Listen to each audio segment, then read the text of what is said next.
Et c'est officiel, la flamme olympique passera bien par la Polynésie. Des conventions entre le pays, l'État et le COJO ont été signées aujourd'hui à Tharou, un lieu symbolique pour un événement historique. Ces partenariats confirment l'engagement des parties donc sur la sécurité des athlètes notamment. On écoute le ministre des Sports, Naya Bennett répond à Ismail Tahiata et Nicolas Suir.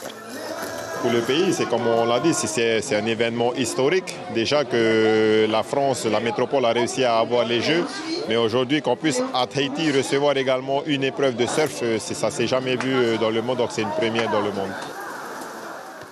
Et comment cette première sera réalisée? Réponse avec le président du comité d'organisation des Jeux Olympiques, Tony Estanguet. Yorana. Yorana, bonsoir. Merci d'être sur la première ce soir. Vous terminez donc un séjour de 5 jours sur le territoire et vous avez pu vous rendre compte des moyens techniques dont on dispose ici.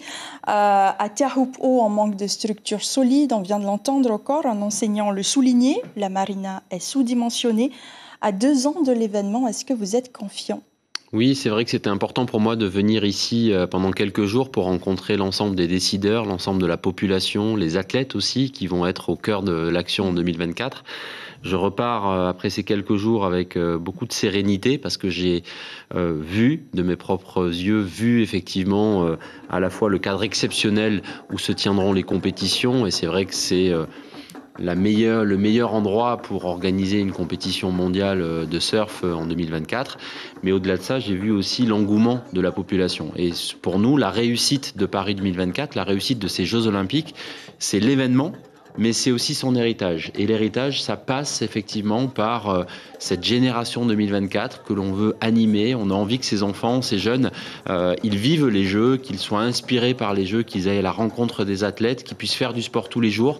C'est un nouveau programme qu'on a poussé avec l'éducation nationale et qui se met en place. Donc certes, on peut toujours améliorer les choses et on va essayer d'améliorer le quotidien de la population avec quelques infrastructures, mais on veut aussi préserver cet endroit. Et c'était important pour moi de me rendre compte de la beauté de cet endroit et comment le préserver au maximum pour ne pas le dégrader. Alors justement, participer au festin olympique, j'ai envie de dire, dépasse la seule dimension sportive. On le sait, il y a un difficile équilibre à trouver entre protection de l'environnement, protection de la santé des habitants et développement économique. Est-ce que la population peut-elle être rassurée ce soir ? Oui, moi je m'engage effectivement à ce que les Jeux Olympiques de 2024 ne dégradent pas cet environnement. On est vraiment, c'est la priorité pour nous de préserver encore une fois cet endroit magique, unique, qui fait rêver dans le monde entier. Il ne faut pas qu'à Teahupo'o, il y ait des traces qui dégradent cet environnement. Donc ça, c'est vraiment un objectif. C'est pour ça qu'on a décidé, par exemple, que si on doit franchir la rivière pour accéder au site, ce ne soit pas un pont pérenne, mais une solution de franchissement provisoire.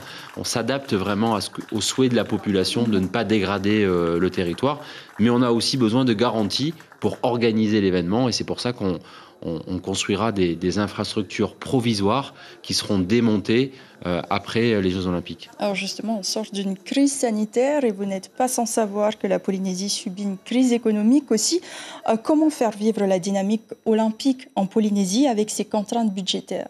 Alors ça, c'est vrai que c'est un vrai défi pour nous tous, parce que c'est également le cas en métropole. La crise économique, elle est internationale aujourd'hui. Et c'est pour ça que les Jeux Olympiques doivent s'adapter au contexte. C'est pour ça qu'on a décidé de revoir la copie et de revoir des infrastructures qui étaient prévues pour être pérennes et qui finalement seront provisoires pour des raisons environnementales et aussi peut-être pour des raisons financières. Donc tout ça, on doit le prendre en compte parce qu'il n'est pas question de creuser un déficit trop important en organisant les Jeux Olympiques. Et le COJO participera aussi, apportera les financements nécessaires. Oui, alors nous, on s'est engagé effectivement, et c'était aussi l'objet de ma venue ici, à pouvoir accompagner des projets de développement du sport dans ce territoire. On a créé un fonds de dotation où les associations sportives tahitiennes vont être éligibles. Donc on les a rencontrées pour qu'elles puissent déposer des projets.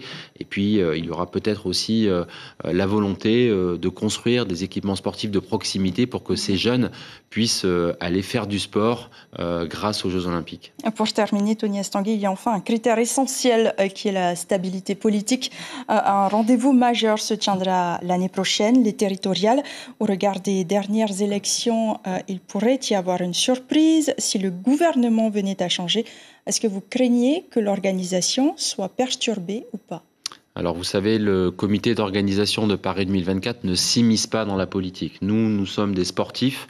Nous travaillons avec les politiques parce qu'encore une fois, c'est un sport collectif d'organiser les Jeux. On a besoin de tout le monde, mais on souhaite la continuité, effectivement, de ceux qui travaillent sur les dossiers, mais on ne commente pas la vie politique. On respectera le choix de la population et des gens qui seront élus, qui pourront travailler avec nous au lendemain des élections.